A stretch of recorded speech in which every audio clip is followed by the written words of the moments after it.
साथियों, ये हॉर्मुज जल डमरू है।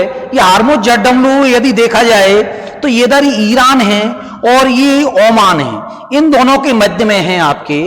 और ये जो जल डमरू है, यदि इस जल डमरू को आप लोग देखोगे तो ये बड़ा सकरा जल डमरू है आपके, इस तरह से बड़ा सकरा जल डमरू है आपके। ये जल डमरू है जो किसको जोड़ता है आपके, जो किसको जोड़ रहा है आपके जल डमरू। तो यदि इसके बारे में देखोगे आप लोग तो पर्सियन गल्फ और गल्फ ऑफ ओमान, इन दोनों को जोड़ने का कार्य कर रहा है आपके। और आगे चल करके अरेबियन सी को भी जोड़ता है, इस वाले को अरेबियन सी को भी जोड़ता है आगे चल कर।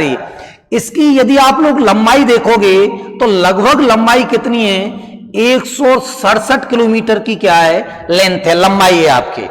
और इसकी चौड़ाई अलग अलग जगह अलग अलग है, लेकिन मिड में चौड़ाई देखोगे तो लगभग कितनी है, 34 किलोमीटर की मिड में क्या है चौड़ाई है आपके इसकी। बाकी अलग अलग जगह अलग अलग चौड़ाई है, एकदम सकरा है आपके, लेकिन बड़ा महत्वपूर्ण है आपके, बड़ा महत्वपूर्ण है। क्योंकि इधर आप देख रहे होंगे बहरीन, कतर, यूएई, इधर देख रहे होंगे आप पाकिस्तान, अफगानिस्तान, इधर इंडिया, ये सारी चीजों को आप लोग देख रहे होंगे। अब इससे यहां से ही एक बड़े भाग का एलपीजी है, तेल है, इनका आयात होता है देश।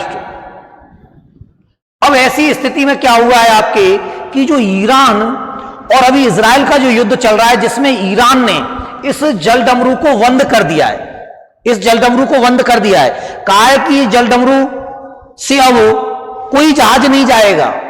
इस जल डमरू की इतनी कम चौड़ाई है कि इसमें डबल रास्ते बने हुए हैं। जैसे इधर से यदि आप लोग देखोगे तो मैं आपके लिए बताऊं कि इधर से आने के लिए अलग है और जाने के लिए अलग है, ऐसे हैं आपके। और इसमें भी इन दोनों के मध्य में एक बफर जोन बना दिया गया है। इन दोनों के मध्य में क्या बनाया है, एक बफर जोन बनाया है यहां पर। और ये जो बफर जोन बनाया है, इस बफर जोन की जो चौड़ाई है, वो बफर जोन की चौड़ाई 3 किलोमीटर है आपके, कि जिससे आने जाने वाले जहाजों को परेशानी नहीं आए, आसानी से आ जा सके आपके। अब हुआ क्या, जब इसको बंद कर दिया गया तो हमारे भारत में तो जो आयात है वो तेल और एलपीजी, कच्चा तेल और एलपीजी का जो आयात है, एक बड़ी मात्रा में कहां से है, बाहर से ही है आपके, एक बड़ी मात्रा में बाहर से है। लगभग 88% तो हम लोग कच्चे तेल का आयात करते हैं, कच्चा तेल लेते हैं, और लगभग 60% हम लोग एलपीजी का आयात करते हैं। तो एक बड़ी मात्रा में आयात कच्चे तेल और एलपीजी का यहां से। अब हुआ क्या, इस परसेंटेज का भी बहुत बड़ी मात्रा में यहां से आयात होता है आपके। लेकिन हुआ क्या, ईरान ने कहा कि हम इस जल डमरू को बंद कर रहे हैं। भाई साहब, विषम परिस्थिति में भारत भी आया। 4-5 दिन से आप लोग देख रहे होंगे, बड़ा जगह जगह सोशल साइटों पर चल रहा था कि एलपीजी भारत में खत्म हो गया, पेट्रोलियम पदार्थ खत्म हो गए, अहंकार हो रही है आपके, लोग घबराने लग गए, क्या हो रहा है। हमारे विदेश मंत्री साहब एस जयशंकर, काबिल तारीफ काम है उनका विदेश नीति में, उन्होंने तुरंत ईरान से संपर्क साधा, और इतना खतरनाक संपर्क साधा कि ये जो जल डमरू है, ये वाला, ये जल डमरू भारत के लिए खोल दिया गया है। अब जिन जहाजों पर भारतीय झंडा लगा हुआ है, उनको ससम्मान सल्यूट करके ईरान भेजेगा, कहां पर, भारत में। उनसे छेड़खानी नहीं करेगा, और अन्य किसी देश का है उसको वहां की वहीं दफन कर रहा है।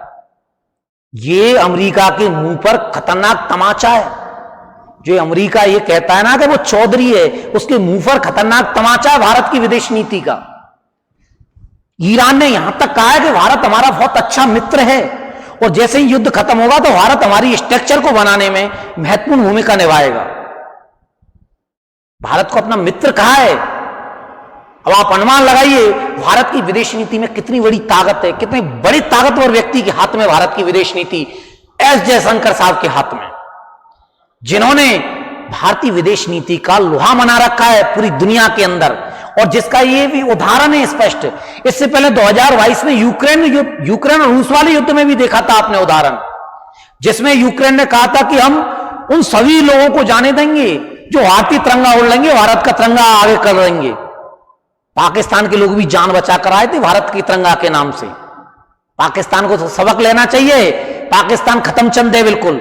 जो अपने नागरिकों की भी रक्षा नहीं कर सकता, तो उसका तो चर्चा ही करना बेकार है। लेकिन अमेरिका के मुंह पर ही बहुत बड़ा तमाचा है, पूरी दुनिया देख रही है कि वर्तमान में भारत किस दिशा की ओर जा रहा है, कितना मजबूत देश बन चुका है भारत। अब ईरान ने ये जल डमरू खोल दिया है, अब इससे आसानी से हम लोगों के यहां जो हल्की सी समस्या आई थी पेट्रोलियम पदार्थ कच्चे तेल को लेकर एलपीजी को, वो आसानी से सॉल्व हो जाएगी साथियों। पहला इसका जो तेलीय जहाज है वो बंबई में आ चुका है साथियों।